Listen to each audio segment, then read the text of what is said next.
nous commencions cette première conférence de l'après-midi. Donc, notre orateur est Guy Bervilliers, qui vient d'écrire un livre sur Oran, 5 juillet 1962, qu'il vous montre, et que vous trouverez, comme tous les autres ouvrages, dans la salle d'à côté, dédicacée par l'auteur. Et cette conférence sera animée par Pierre Vigne, qui connaît bien tous les événements qui sont décrits dans le livre de Guy Bervilliers. Je vous propose donc que nous commencions et je cède la parole donc aux orateurs. Oui, je pense qu'il n'est pas absolument nécessaire de présenter Guy Bervilliers. Il a écrit, comme vous le savez, un nombre considérable de livres qui représentent un travail non moins considérable. Et il a apporté souvent beaucoup d'éléments qui éclairaient ceux qui croyaient pourtant connaître un peu la question. Donc il faut qu'on lui soit reconnaissant de son travail et je voudrais le féliciter pour son dernier ouvrage qui, sur le 5 juillet 1962, qui finalement a levé beaucoup de doutes, mais en même temps qui a multiplié les interrogations. Il y a, après tout, qu'est-ce qui s'est passé le 5 juillet 1962? Est-ce que c'était absolument obligatoire qu'il y ait cette sorte de folie meurtrière, hystérie totale, où les morts se sont additionnés les uns aux autres à quelque part qu'ils appartiennent? Alors c'est sur le comment on savait un peu, sur le pourquoi on avait beaucoup à apprendre. Et c'est donc la chance que nous avons aujourd'hui d'essayer d'être un peu éclairés, et si possible un peu plus qu'un peu, par le professeur, qui va prendre tout de suite la parole. Il est légitime dans cet emploi. Bon, je vous remercie. Alors, je vais donc essayer de vous présenter ce livre intitulé Oran, 5 juillet 1962, leçon d'histoire sur un massacre. Le titre n'est pas de moi, je l'assume. Il s'agit en effet d'un travail historiographique qui consiste à rechercher ce qui s'est vraiment passé, autant qu'on puisse le savoir, à Oran le 5 juillet 1962. Alors, non pas par une recherche directe à travers les archives, mais essentiellement par la lecture critique de tout ce qui a été publié sur le sujet depuis donc cette époque. Alors pourquoi donc ce sujet s'est-il imposé à mon attention? Alors d'abord parce que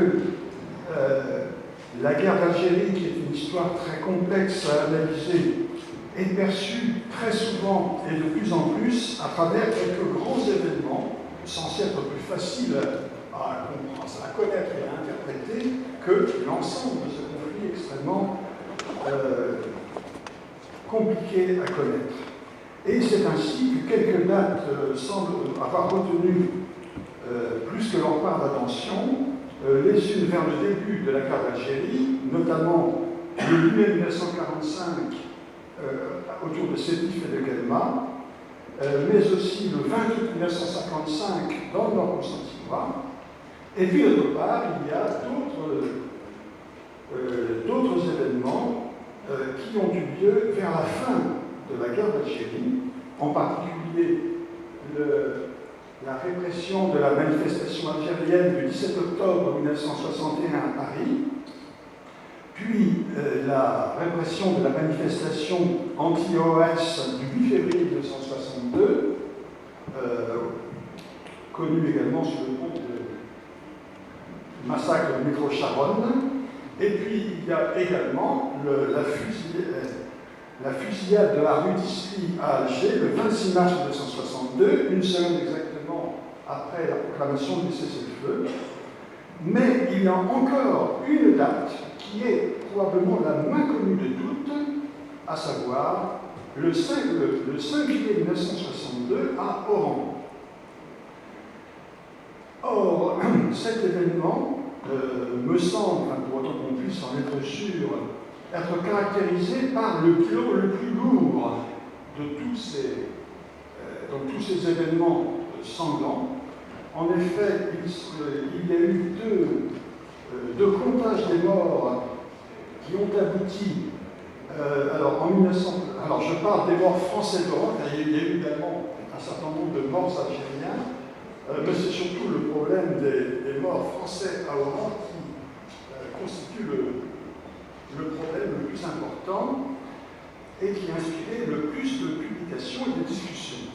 Donc il a été établi dès 1963 par Jean-Marie Will, qui était donc chargé de mission auprès du secrétaire d'État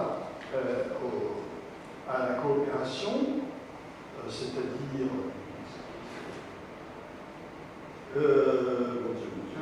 je n'ai pas fait des trous de mémoire pour les noms propres, excusez-moi. Donc Jean-Marie Will, travaillant de façon tout à fait officielle, a établi dès 1963 un bilan de 671 morts et disparus européens à Oran. Et ensuite, il y a quelques années, l'enquête a été reprise à fond par l'historien Jean-Jacques Gentil, grâce à des dérogations lui donnant le plus large accès aux archives, et il a abouti à 679 morts, ce qui confirme tout à fait l'ordre grandeur de l'enquête de Jean-Marie Will. Or, sans revenir sur la question, il me semble que ce bilan est incontestablement de très loin le plus lourd de tous. Or, comment se fait-il dans ces conditions que cette affaire d'Oran le 5 juillet 62 soit aussi la moins connue de toutes, mis à part certains secteurs très limités de l'opinion publique française? Eh bien, je pense qu'il y a deux raisons. L'une, c'est la date, le 5 juillet, c'est-à-dire donc quelques jours après le référendum du 1er juillet 62, par lequel la masse des Algériens avait approuvé l'indépendance préconisée par les accords d'Évian du 19 mars. Et puis c'était 2 jours après la date officielle de la séparation entre l'État français et l'État algérien, qui est le 3 juillet. Mais le 5 juillet, c'était aussi la date qui avait été choisie par le GPRA pour servir de fête nationale algérienne, et cela en référence à la date de la capitulation d'Alger, le 5 juillet 1830. Donc l'idée était, avec cette commémoration, de dire que l'État algérien, qui avait été détruit par la France en 1830, eh bien, renaissait 132 ans plus tard. Or, cette date, eh bien, ce qui s'est passé à Oran ce jour-là est resté largement inaperçu de la masse des Français qui, au contraire, étaient heureuses de tourner la page, sauf quelques minorités. Et je me souviens très bien du départ en vacances, il y avait un temps absolument magnifique qui faisait penser à la plage, mais pas du tout à ce qui se passait de l'autre côté de la Méditerranée.